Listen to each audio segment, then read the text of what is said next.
Madame, Monsieur, bonjour, bienvenue dans Chine France le journal, votre émission quotidienne d'information sur la Chine en français. Sans transition, voici les titres de l'actualité. La Chine a publié un livre blanc sur les progrès dans le domaine des droits de l'homme grâce à la réalisation d'une prospérité modérée.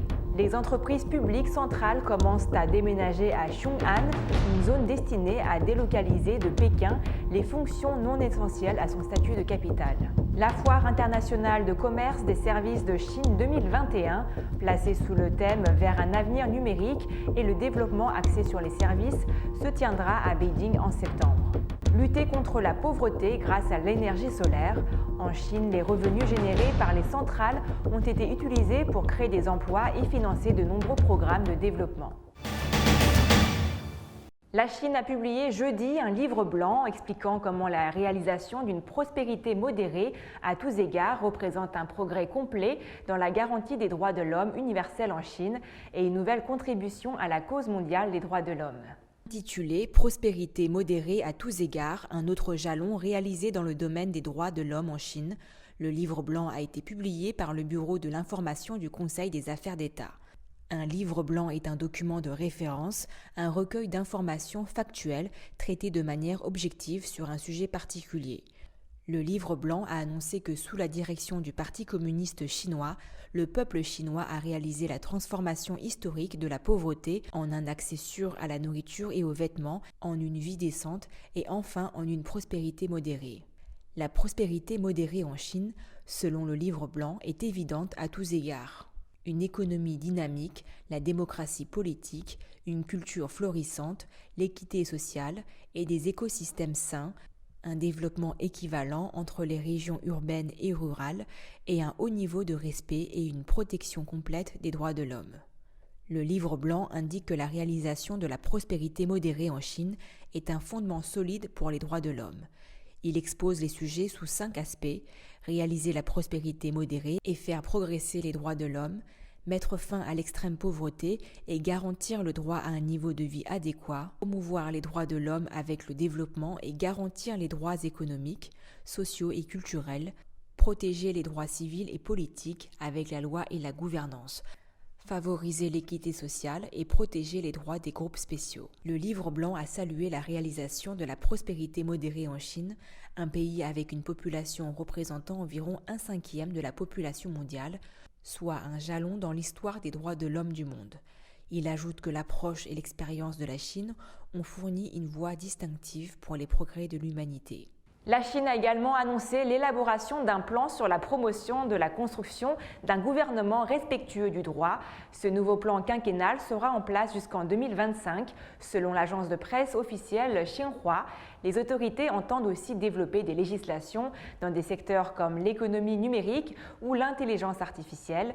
Le pays a aussi annoncé qu'il entendait améliorer les lois concernant la santé publique en amendant la loi sur les maladies infectieuses et les lois relatives aux frontières et aux quarantaines. La Chine souhaite également désengorger Pékin en délocalisant des fonctions non essentielles à son statut de capitale et qui ont contribué aux embouteillages et à la pression d'une population croissante. Pour cela, le pays a commencé en avril 2017 la construction de sa nouvelle zone de Xiong'an, située dans la province du Hebei à 100 km au sud de Beijing. Des entreprises publiques centrales ont commencé à déménager dans cette zone d'urbanisation connectée et écologique. Selon une information donnée le 11 août par yicai.com, les entreprises publiques administrées par le gouvernement central ont commencé à s'installer cette année dans la nouvelle zone de Xiong'an, située dans la province du Hebei, dans le nord de la Chine, et créée en avril 2017. Jusqu'à présent, China Satellite Network Group et Sinochem Holdings, 2 entreprises publiques géantes, se sont enregistrées à Xiong'an. China Satellite Network gère le réseau à large bande par satellite du pays et Sinochem possède un important fabricant de caoutchouc et de pneus. Yicai.com a annoncé que China Huaneng Group déménagerait également son siège social à Xiong'an. Selon le site de l'entreprise, le géant de l'énergie possède 51 unités secondaires, plus de 460 entreprises tertiaires et 5 entreprises cotées comptant 130 000 employés. Outre des entreprises publiques, les universités et les hôpitaux administrés par les organes du gouvernement central à Pékin seront également transférés à Xiong'an par étapes et en groupe, a également indiqué yicai.com. Cette délocalisation massive a été conçue pour aider à libérer Pékin des fonctions non liées à son statut de capitale et qui ont contribué aux embouteillages et à la pression d'une population croissante.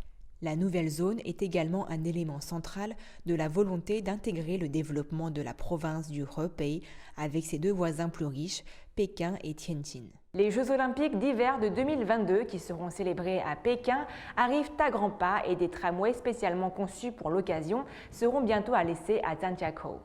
Selon Sinobo Group, l'exploitant du complexe, un tramway sur rail destiné aux visiteurs qui assisteront aux Jeux olympiques d'hiver de 2022 et qui sera mis en service dans le complexe touristique de Taizicheng, situé dans le district de Chongli à Zhangjiakou, dans la province du Hebei, dans le nord de la Chine, devrait faire ses débuts dans les 2 prochains mois et commencer à circuler régulièrement en décembre.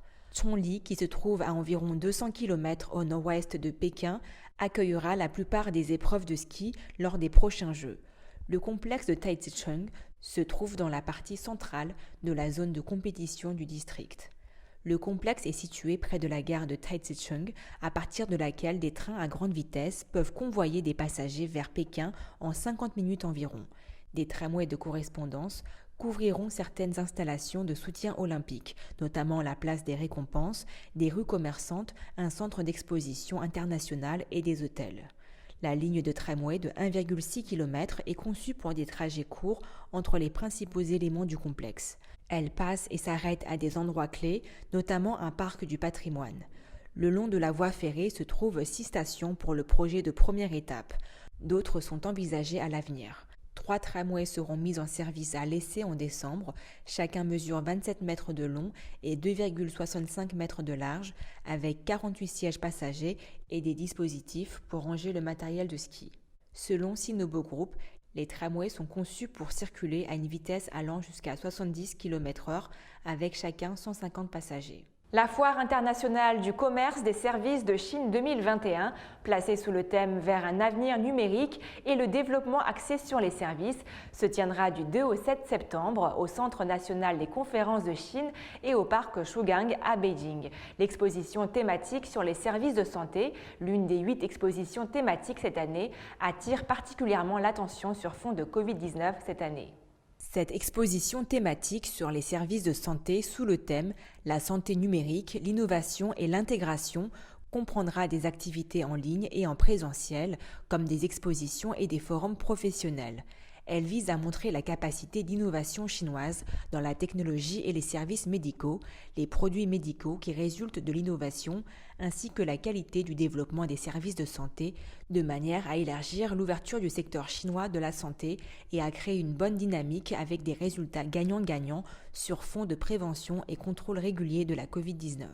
L'exposition thématique s'organisera autour de 6 thèmes, à savoir la prévention et le contrôle de la Covid-19, les services médicaux, l'innovation scientifique, la médecine traditionnelle, la santé des personnes âgées et les services des soins internationaux. Elle couvrira des domaines comme la médecine innovante, les appareils médicaux haut de gamme, l'assurance maladie commerciale et les services de santé et fera de la médecine traditionnelle chinoise un thème spécifique. L'exposition se déroulera dans le hall E5 du parc Shugang avec une superficie totale de 6000 m². Elle a déjà attiré de nombreuses institutions médicales, entreprises pharmaceutiques de renom et fabricants d'appareils médicaux, compagnies d'assurance et institutions de prise en charge de la vieillesse. Jusqu'au 1er août, 52 entreprises et institutions ont déjà confirmé leur intention d'y participer, dont plus de 50% sont parmi les entreprises de Fortune Global 500 ou les entreprises leaders du secteur. 34% d'entre eux sont des entreprises étrangères. Un autre point marquant de cette exposition thématique est la démonstration par vidéo et présentation de nombreuses techniques médicales de pointe comme la télémédecine, le traitement médical renforcé par la 5G et la chirurgie assistée par robot. En outre, les dernières technologies dans ce domaine seront dévoilées. L'exposition prévoit également une zone interactive d'éducation pour offrir une meilleure expérience immersive aux visiteurs. La province du Henan a entamé les opérations de reconstruction après les pluies torrentielles du mois dernier qui ont fait plus de 300 morts. Dans un parking de la ville de Zhengkou, des milliers de voitures endommagées par l'eau attendent d'être détruites.